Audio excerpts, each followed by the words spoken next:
Bismillahirrahmanirrahim. Assalamualaikum warahmatullahi wabarakatuh. Alhamdulillah, alhamdulillahi rabbil alamin. Wa bihi nasta'in wa ala umurid dunya waddin. Wassalatu wassalamu ala asyrafil anbiya wal mursalin wa ala alihi wa sahbihi ajma'in, amma ba'du.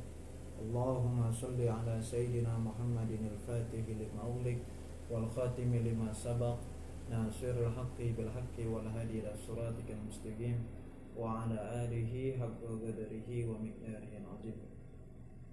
Allahumma inna nas'aluka al-futuh wal munuh wal rusukh wa salahal jasadi wal ruh wa taubatan nasuh. Subhanaka la ilma lana illa ma 'allamtana innaka antal alimul hakim. La haula wa la quwwata illa billahil aliyyil azim. Rabbi shrah li sadri wa yassir li amri wahlul 'uqdatam min lisani yafqahu qawli. Hasbunallahu wa ni'mal wakil, ni'mal maula wa ni'man nasir. Alhamdulillah, segala puji bagi Allah Subhanahu wa taala yang telah memberikan kita banyak sekali nikmat, yang terkhusus adalah nikmat iman dan juga nikmat sehat.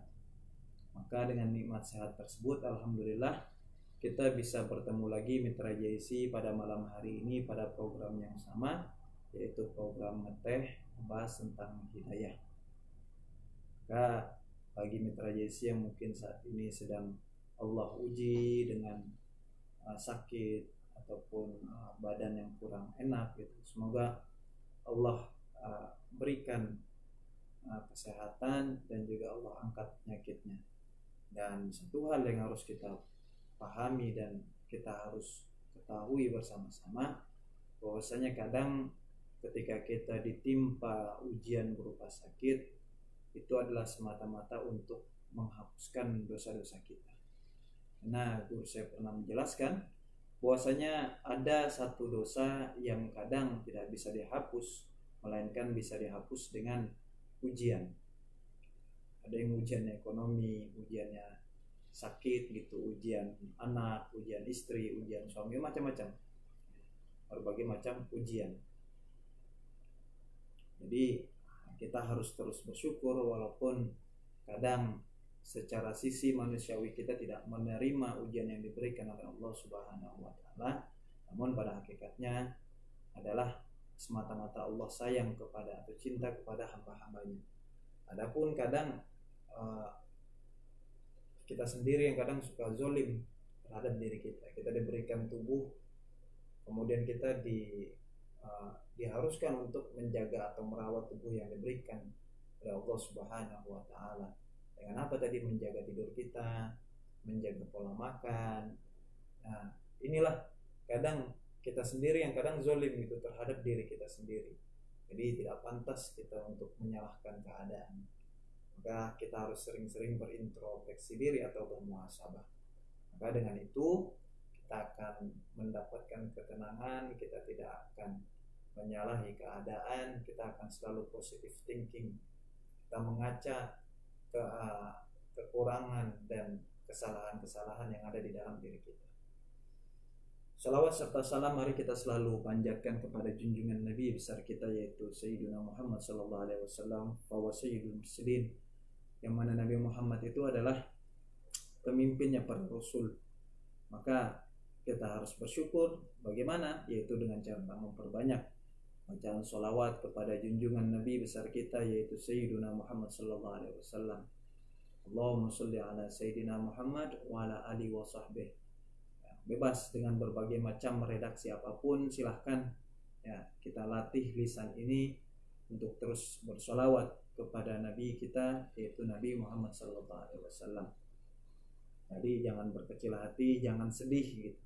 Jikalau kita tidak bisa berjuang bersama Nabi kita, Nabi Muhammad, namun cara kita untuk terus mengingat Nabi kita yaitu dengan memperbanyak bacaan sholawat kepada Nabi Muhammad sallallahu alaihi wasallam.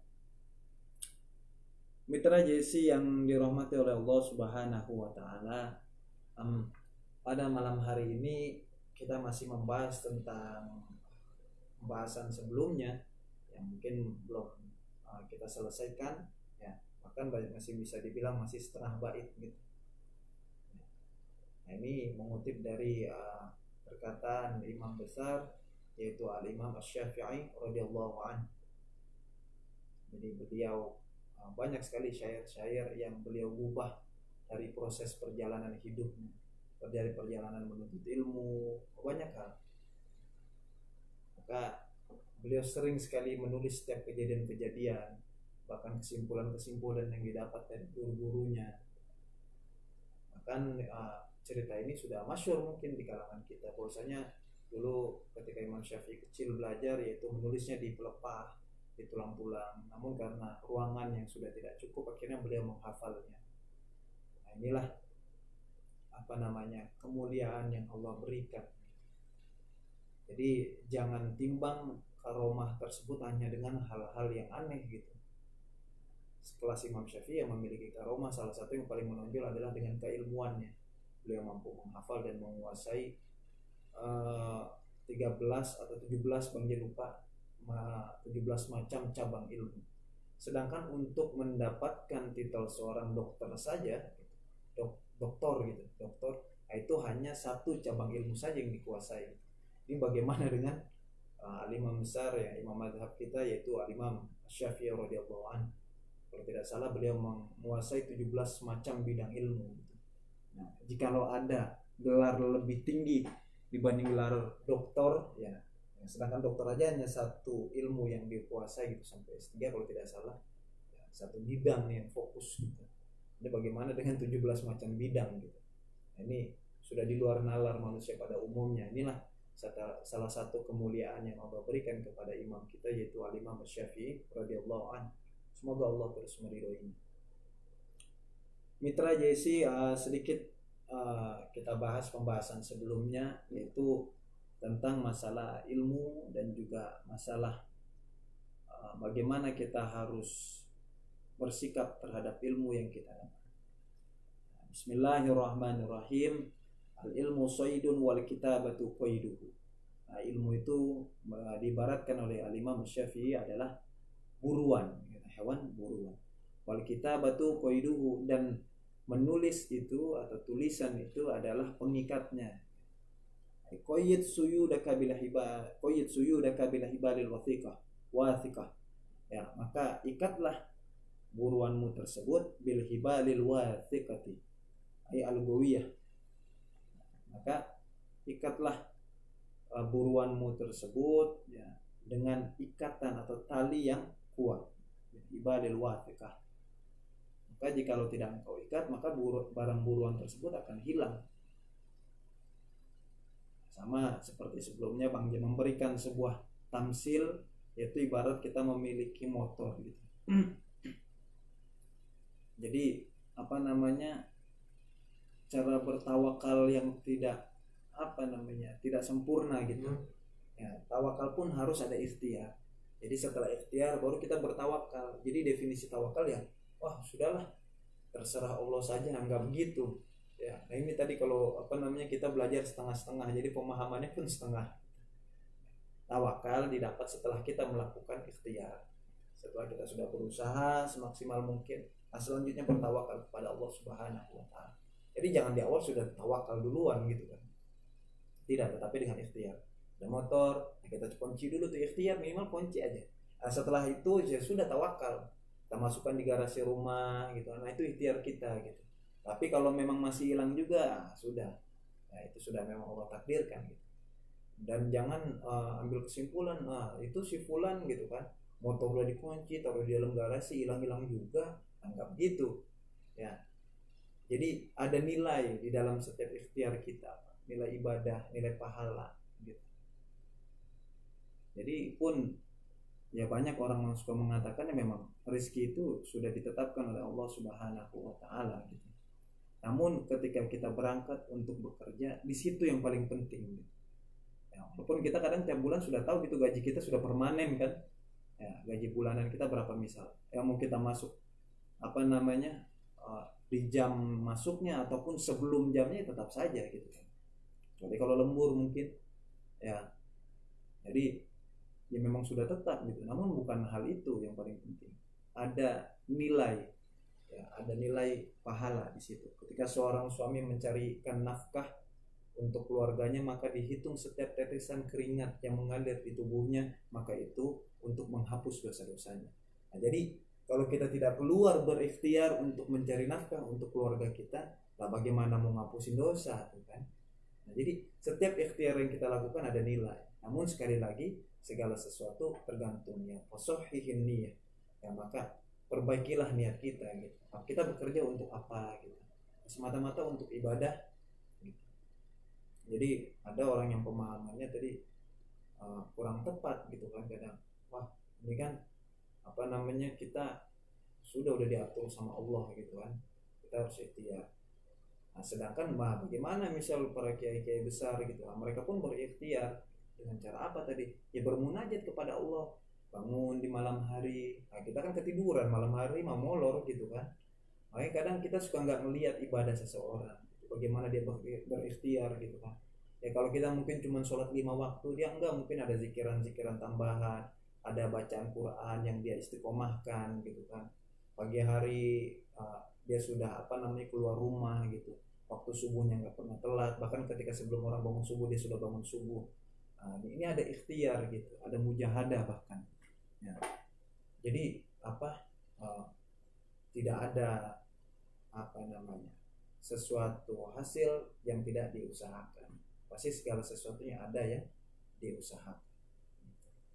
Dan hal yang paling menarik ini kalau tidak salah seingat Bang Jai, dulu guru Bang Jai pernah bercerita tentang apa namanya bahwasanya Imam Asy-Syafi'i menekankan gitu, bahwasanya seseorang itu harus berikhtiar dan juga harus apa namanya berusaha dahulu gitu kan, baru bisa mendapatkan rezeki. Namun berbeda dengan gurunya Imam Malik radhiyallahu anhu, ya beliau berguru kepada Imam Malik ketika itu. Namun Imam Malik mengatakan ya tidak, rezeki itu sudah ditentukan oleh Allah Subhanahu wa taala. Ini keunikan dari seorang guru dan murid gitu. Ya. Nah, udah ikhtiar gitu. Ikhtiar akhirnya Imam Syafi'i mencari rezeki gitu.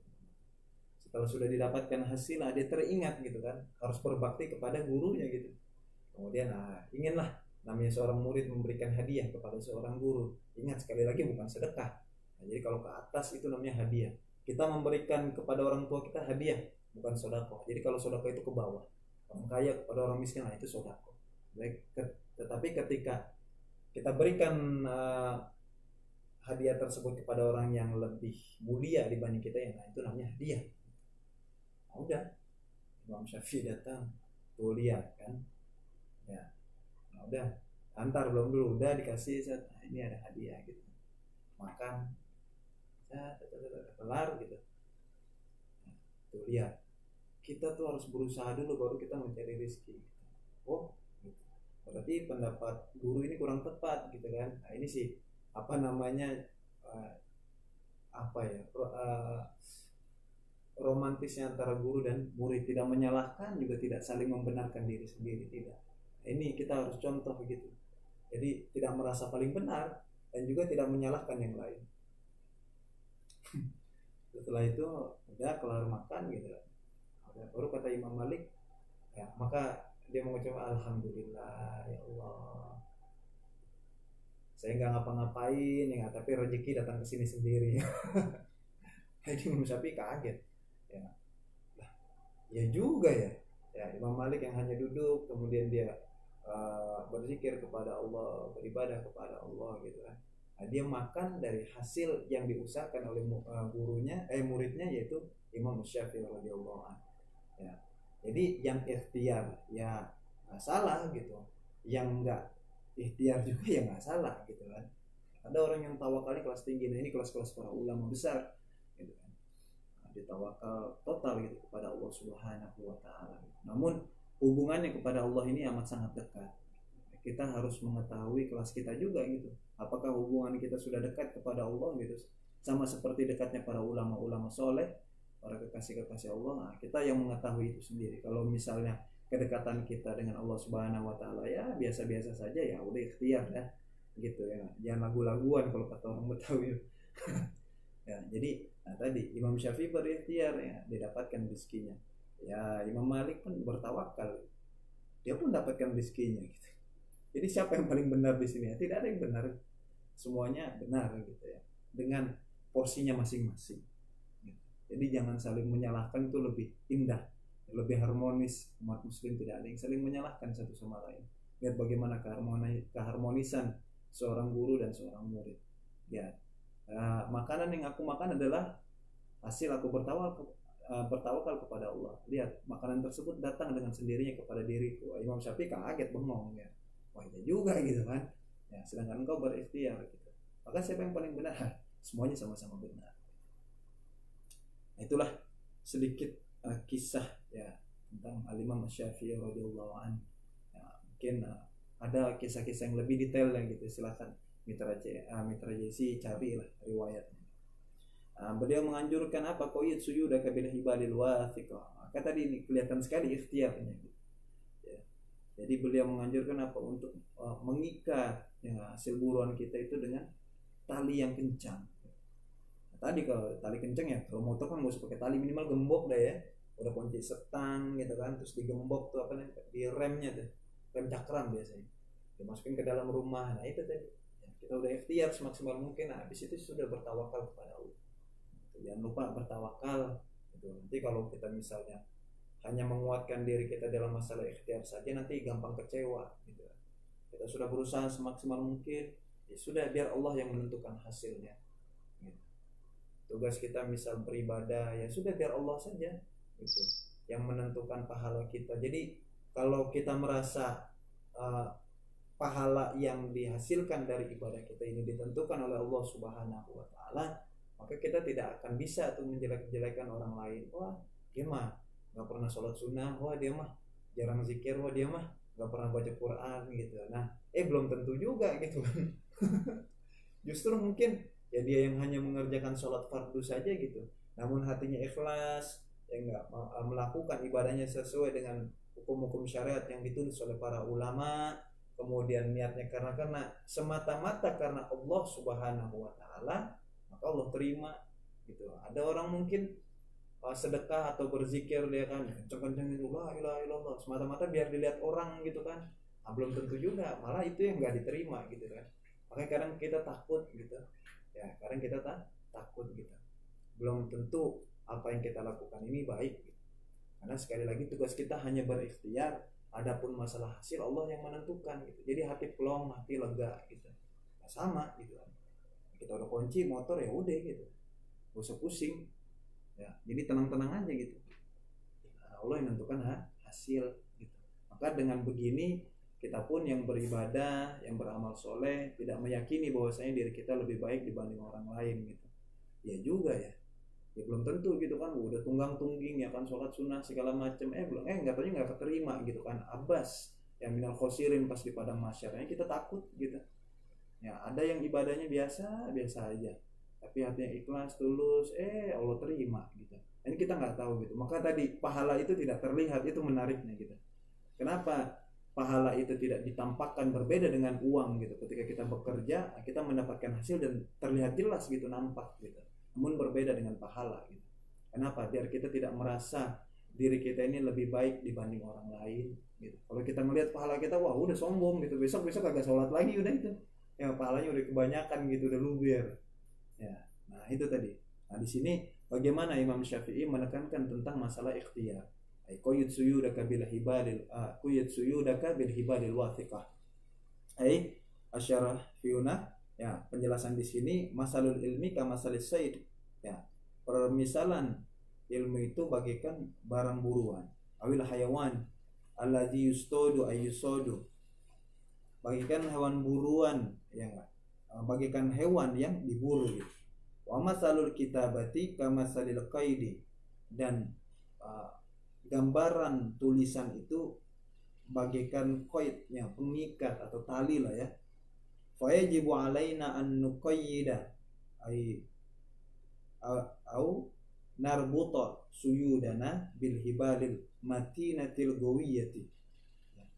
Maka itu adalah kiasan yang ditulis oleh Al-Imam Syafi'i.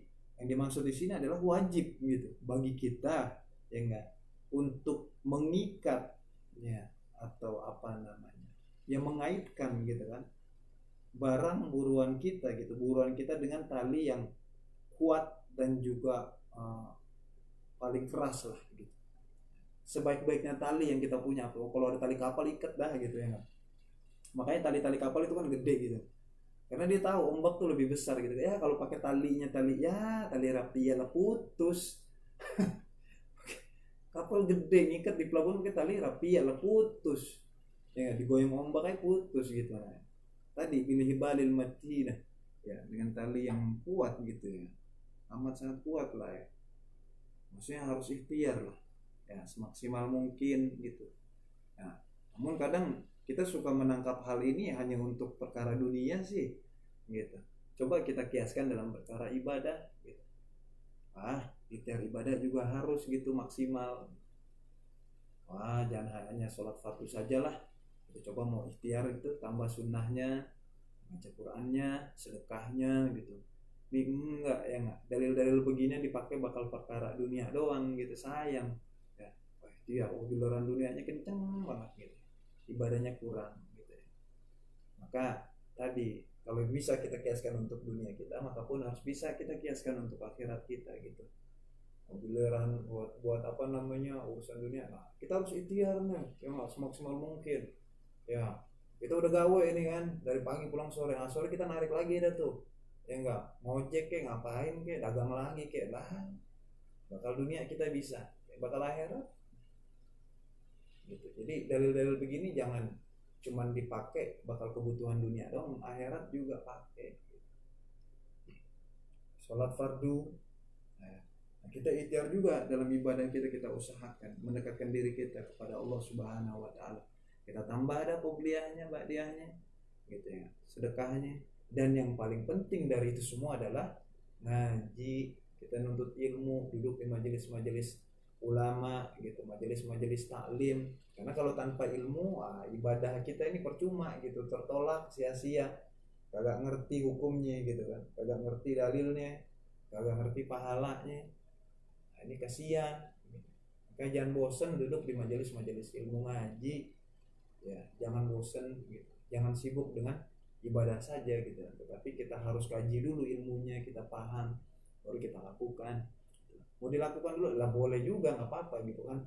Cuman ya kalau tanpa didasari ilmu, mardudatun la tuqbalu ya, tertolak dan tidak akan diterima ya, sia-sia capek fisik doang gitu ya. Jadi jangan sampai kita termasuk minal khosirin, orang-orang yang rugi di akhirat pas sudah buka di masyar ya apalagi segini doang. Udah tunggang-tungging ya, sholat sini sedekah sono.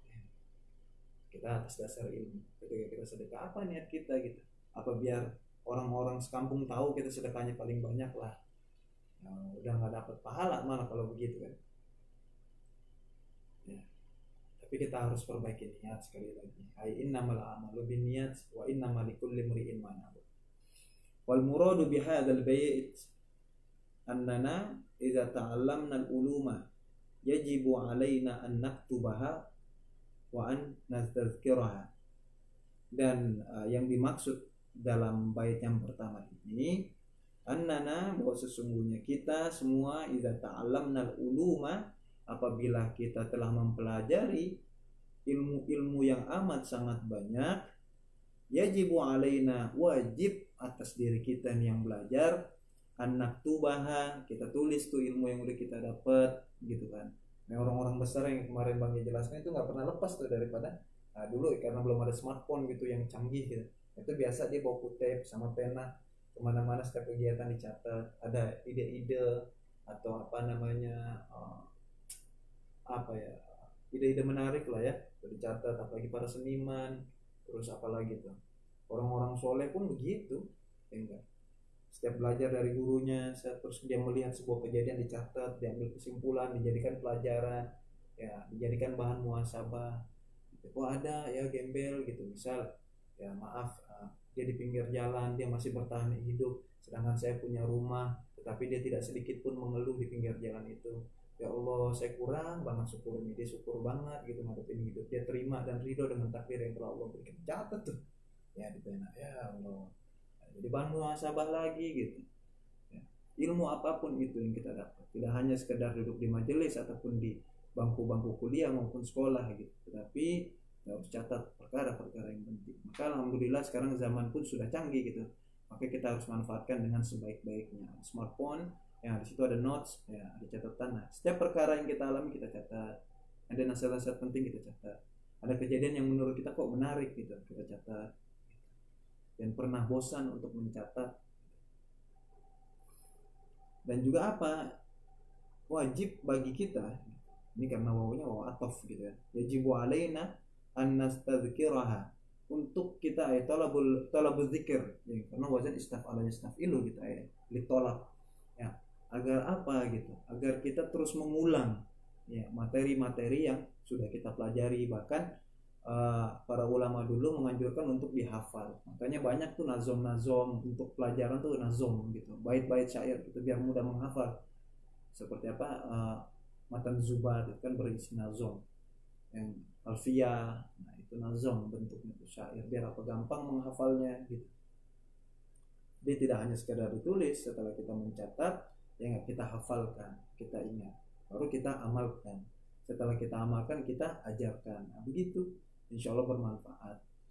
Likaila nansaha gitu. Biar apa, kita catat dan kita hafal, biar kita tidak lupa kelak suatu saat ilmu ini apa kita gunakan di dalam kehidupan kita. Seperti ini kan, Poyitsuyudaka bin hibarin wasikoah, yang kita pernah tuh bahas malam-malam gitu kan sama Bang Jai gitu kan, bahwasanya kita harus ikhtiar dulu gitu kan. Nah, udah ntar besok-besok masukin motor, jangan taruh langsung di depan rumah, masukin ke dalam garasi dulu gitu kan, masuk ke dalam garasi. Dan juga jangan lagu-laguan gitu kan, kagak dikunci stang ya, kalau hilang aja ngenes kenapa kunci stang kan gitu. Masih kurang juga ya udah kunci gembok gitu, kita udah ikhtiar. Kalau hilang juga ya udah dah gitu. Ya memang lu lagi uji kali ya, sabar dah ya. Khaufan yudi hadhil ulumu minna, takut gitu kalau kita nggak catat, kita kagak ngapal gitu, takut ilmu ini nih, ilmu yang kita dapatkan ini akan hilang dari kita gitu. Maka harus tuh kita tulis ya, bukan ya tadi bisa lah bebas Mitra JC mau mengkiaskan dalam berbagai macam kejadian apapun itu ya, pun dalam dunia perdagangan maupun bisnis kan harus ada catatan. Ini sekian, ini barang ini sekian, jangan lagu-laguan gitu kan. Misal baru jadi karyawan ya, karyawan baju ya, ini yang ini 10.000 ya, pakaian yang ini dari daerah sini sampai sini. Nah, kalau ini beda nih gitu, daerah sini sampai sini ya enggak, ini yang 15.000. Suatu ketika ada yang iseng gitu, ditukar-tukar gitu kan. Nah, barang yang 15.000 tadi karena ada di deretan ini gitu kan, kita bilang itu 10.000. Nah ini kerugian gitu. Makanya tadi dalam dunia bisnis pun dipakai catat mencatat gitu. Barang ini 15.000. Jadi pun nanti kalau ketukar ke sini gitu kan, pakaian yang merah sama biru, yang biru 15. Biru masuk ke sini ke tempat merah, kita udah hafal nih 15.000 gitu, nggak bakal 10 gitu. Karena kita catat, pokoknya warna biru aja 12.000. Ya, yang merah ceban 10.000 tuh. Jadi kagak ketukar. Ya karena kita ada catatan. Jadi kalau misalnya kita lupa, di sini 10.000, cuman kok warnanya biru, dia beda sendiri. Nah kan kita bingung. Nah, jadi buang-buang waktu. Yang ada ntar pembeli malah ini lama, harganya nggak hafal gitu, udah pulang dah. Gitu kagak jadi beli. Nah ini harus ada catatan gitu ya. Biar apa? Biar ilmu tadi tidak hilang dari diri kita, bahkan harus kita hafal. Maka tadi seorang pedagang pun harus menghafal setiap barang dagangannya gitu kan. Baik kalau dia punya karyawan harus dites tuh hafalannya gitu kan. Jangan sampai salah, ntar barang murah dibilang mahal, barang mahal dibilang murah. Gitu ya. Nah, ini apa ya, atau yudiu hadil ulum ya, maka akan hilang ya, ilmu ini dari kita. Maksudnya apa, hafalan lah, angka-angka juga ilmu gitu kan, harga-harga itu ilmu, semuanya ilmu. Bahkan kayak saya pernah menjelaskan dulu ya enggak, apa yang kamu lihat nanti, apa yang kamu dengar ya enggak, itu semuanya adalah ilmu. Jadi tidak mesti ilmu itu yang harus diajarkan. Enggak, apa yang kamu lihat ya itu ilmu. Apa yang kamu dengar dari pembicaraan orang lain itu ilmu. Kamu lihat apa misal pohon gitu kan. Nah, pohon goyang. Kenapa goyang? Ada angin gitu. Itu ilmu tuh. Oh, jadi karena ada angin bisa goyang gitu. Tapi kok kenapa ada pohon bambu digoyang sekencang apapun ya enggak? dia apa namanya nggak bakalan patah gitu. Oh, karena dia mempunyai apa namanya bentuk yang elastis gitu. Ya, makanya sering dipakai bakal jembatan tuh pohon bambu biasanya gitu. Kenapa? Elastis. Ya. Jadi kita pun hidup harus elastis gitu ya. Ketika kita diterpa dengan ujian, ya udah sabar, nunduk kan tuh kalau kena angin kencang, saat si bambu nunduk tuh gitu. Udah sabar dah gitu kan, ya Allah, begini amat ujian dah. Sabar, merunduk ya enggak, di hadapan Allah kita minta pertolongan ya begitu ya enggak? Nah banyak lah gitu. Jadi apa yang kita lihat semuanya itu. Wa in lam naktubha fanansaha wa waqa'na fi khasran. Maka adapun jikalau kita tidak sama sekali mencatatnya ataupun menulis ilmu-ilmu tersebut, apa ya enggak? Ini jawab syarat fanansaha. Maka akan berakibat apa gitu kan? Maka kita akan melupakannya gitu. Iya dong. Ilmu itu tidak akan melupakan kita, tapi kita yang lupa ilmu tersebut gitu. Karena sebab kita, kenapa kita nggak nyatet ya, kita yang ngelupain, jadi kita yang salah gitu. Jadi bukan ilmunya pergi, tetapi emang kita yang ngelupain ilmu tersebut kayak gitu. Makanya itu ngeri gitu kan kalau jadi hafiz Quran gitu. Cuma jangan takut gitu kan. Kenapa? Setiap hafalan yang dia lupakan ini akan berdampak pada dirinya. Maka para hafiz Quran gitu harus sering-sering menghafal, gitu kan, dicatat ulang gitu, tahsin lagi ya gitu tuh kegiatan para hafiz Quran gitu. Nah, Bang Ji udah apa namanya udah nggak kuat gitulah ngapal-ngapal kayaknya. Yang muda-muda silahkan itu kalau mampu ya silahkan. Kalau kana fi khasran, dan apa namanya kita akan terjerumus di dalam kerugian karena kita tidak apa tadi menulis ilmu yang kita dapat, tidak menghafalkan ilmu-ilmu yang kita dapat, maka kita akan menjadi pribadi yang merugi. Maka sebelum kita merugi menjadi orang-orang yang minal khosirin, nah udah kita catat tuh apapun itu. Apa resep nih kalau emak-emak gitu resep masakan catat tuh deh. Yang terpraktek di rumah kita nggak lupa. Kalau diapal dong lagu-laguan gitu kan, mantap. Garamnya kalau nggak salah tadi setengah sendok gitu ya. Setengah apa dua setengah ya? Oh jangan 3,5. Yang dari setengah jadi kemana-mana gitu kan. Oh 2 atau 3,5 ini. Wah keasinan lu berantakan. Ya. Sayang wortelnya, sayang kentangnya, sayang apalagi dagingnya, ya asin gak ada yang makan. Makanya tadi kita harus tulis gitu. Jangan sampai nggak ditulis gitu. Apalagi perkara-perkara yang penting. Maka di dalam akad jual beli bahkan kan utang piutang, nah itu dianjurkan di dalam Al-Quran untuk ditulis, harus ada hitam di atas putih gitu. Biar apa? Ya, tadi ada bukti, kalaupun dia tidak bayar hutang kita bisa tuntut, orang ada di sini kok, dan tulisannya harus hitam di atas putih. Nah, itu Islam sudah ngajarin gitu kan. Agama kita tuh agama yang paling apa sempurna sudah ya, jadi jangan ragu gitu. Janganlah kita terlalu ke barat-baratan, sudah cukup kita punya agama Islam, cobalah kita pelajari gitu. Banyak hal yang belum kita ketahui gitu ya. Banyak hal yang paling atau amat sangat bermanfaat dalam kehidupan kita. Kenapa? Kita meninggalkan agama kita perlahan demi perlahan, sejengkal demi sejengkal kita sosok ke barat-baratan, westernis gitu kan ya. Kita pelajari agama kita akan temukan banyak hal pasti. Maka bersyukur kita dilahirkan menjadi seorang muslim ya, dan Allah persiapkan agama ini dengan lengkap gitu. Maka harus banyak-banyak bersyukur ya. Nggak usah lah misalnya pelajaran itu boleh aja sih, nggak salah gitu kan, namanya menambah wawasan, boleh aja. Cuman satu hal yang harus kita yakini, agama Islam adalah agama yang paling sempurna ya. Inna dina indallahi Islam. Maka sesungguhnya agama di sisi Allah itu ya agama Islam, agama yang paling sempurna. Kita bersyukur sekali lagi kita menjadi seorang muslim. Jangan kecil hati gitu kan, menjadi seorang muslim kok malu, jangan gitu. Wah itu orang-orang sono kok pintar-pintar lah, enggak, kitanya aja belum belajar gitu, kitanya aja belum kaji tentang agama Islam ini yang enggak luas gitu, apalagi peradaban kuno ya. Maka bersyukur alhamdulillah ya Jakarta Islamic Center menjadi pusat peradaban. Kami berharap bisa memberikan peradaban baru gitu ya, hal-hal yang belum Mitra JS ketahui ya, dengan adanya perpustakaan misal, beberapa kegiatan-kegiatan yang ada di Islamic Center gitu.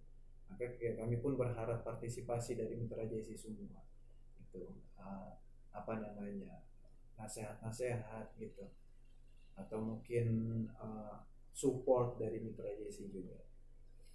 Nah, Mitra JC karena waktu juga yang membatasi pertemuan kita di malam hari ini ya, jadinya sebaik lagi dah gitu ya. Insya Allah di pertemuan selanjutnya kita akan bahas bersama-sama, berharap yang sedikit ini bisa bermanfaat.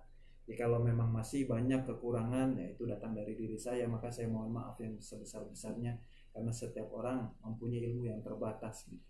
Maka jikalau ada yang lebih baik, ya maka ambil yang lebih baik gitu. Dan jikalau ada kebaikan pada malam hari ini, itu semua datang semata-mata dari Allah Subhanahu wa taala. Alhamdulillah ala ni'amillah, alhamdulillah ala barakatillah, alhamdulillah hamdan yuafi ni'ama wa yukafi mazidah. Alhamdulillah ya rabbil alamin. Syukran katsiran ala ihtimamikum. Wassalamualaikum warahmatullahi wabarakatuh.